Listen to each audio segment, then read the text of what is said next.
Le secret du cassoulet, du temps. Il faut du temps, de la patience, parce que ça ne se fait pas en une journée, ça s'étale sur 2, 3 jours. La première chose, ça va être de faire tremper les haricots, et ça demande toute une nuit. Donc il faut s'y prendre la veille, on ne peut pas faire ça le matin pour le soir.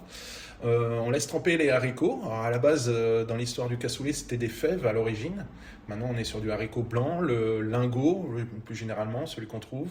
Quand on a un peu de sous, on peut acheter des tarbés, qui est un haricot régional du sud-ouest. D'abord, on les met à tremper. Une fois qu'ils sont trempés, arrive la préparation en elle-même du cassoulet. Si on veut vraiment qu'il y ait du goût, des arômes, de la saveur, il faut penser bouquet garni, garniture aromatique, donc le verre de poireau, le persil, l'ail. Alors, pour ma part, moi je rajoute des légumes de saison. Je pars toujours sur une base oignon, ail, jambon de Bayonne qu'on fait revenir. Je ne fais pas du tout la cuisson traditionnelle, je cuis mes haricots à part et que je vais assembler après. Et je fais une sauce où je fais confire dans la graisse de canard, donc l'ail, l'oignon, le jambon de Bayonne, les talons de jambon de Bayonne. Une fois que le jambon de Bayonne se coupe à la cuillère, pour dire que c'est une cuisson lente, là on va monter avec du fond de canard. Là je vais rajouter mes haricots cuits, qui ont cuit dans un bouillon avec garniture aromatique. Et donc on rajoute les haricots et aussi la garniture aromatique, c'est-à-dire carottes, oignons, qui ont servi au bouillon, plus le bouquet garni. Là on remet à cuire une deuxième fois pour que les légumes s'imprègnent de la sauce.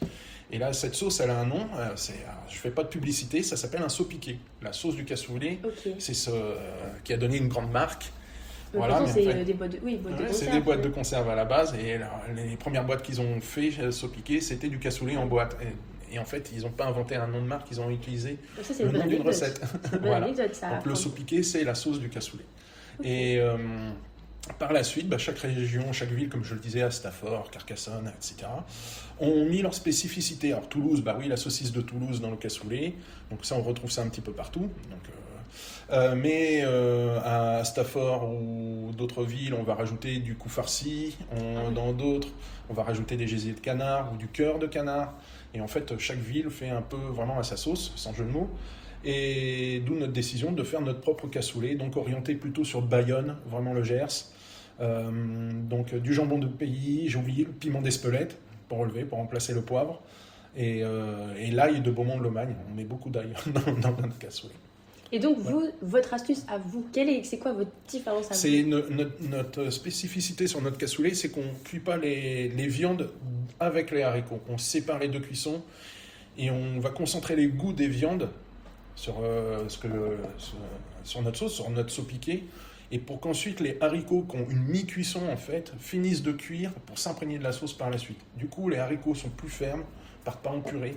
Parce que si on fait la recette traditionnelle, il faut bien gérer ses cuissons, sinon on se retrouve avec une purée de haricots blancs plutôt que de se retrouver avec des haricots plutôt fermes. Oui, donc ça, c'est un peu votre secret pour toujours réussir son cassoulet. Au bout de 20 ans, on y arrive très bien. Par contre, il y a une histoire de peau qui se forme à la première cuisson. Et on dit toujours dans le sud qu'il faut 7 peaux, c'est-à-dire on casse la peau, on remélange, on remet à cuire, une nouvelle peau se forme. Alors cette peau, c'est les sucs, ce qui donne vraiment ce goût. Alors ça, c'est toute une histoire. Et comme je le disais, c'est vraiment une histoire de patience, de temps.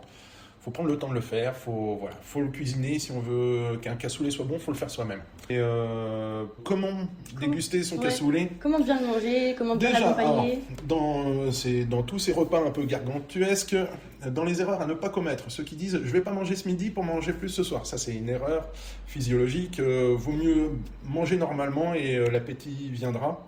C'est comme ces repas de fête de fin d'année. Le 25, tout le monde dit « ah non, je ne peux plus rien avaler » et en fait, je pense que c'est typiquement français, on remet le couvert et on attaque même mieux que le midi. Donc oui, manger normalement et si le produit est bon, on va le manger. Nous, on le sert très chaud à table pour que les gens mangent lentement, parce que si on se goinfre, si on mange rapidement, on ne va pas aller jusqu'au bout, voilà, parce que c'est un plat copieux et généreux. Et prendre son temps, discuter, comme on sait très bien le faire autour des tables françaises. Et sur l'accompagnement, alors de l'eau, oui, il faut toujours de l'eau à table, et avec modération, un peu de vin, et on va prendre des vins un peu rustiques. Alors, par excellence, le Madiran, si on veut un vin un peu plus léger, le Cahors. Vin rouge. Vin rouge, voilà, on reste sur les vins rouges. Même un petit Côte de Gascogne, un peu léger, un petit Merlot, ça passe très très bien. Ou avec un peu de Tanat, qui est un cépage du sud-ouest.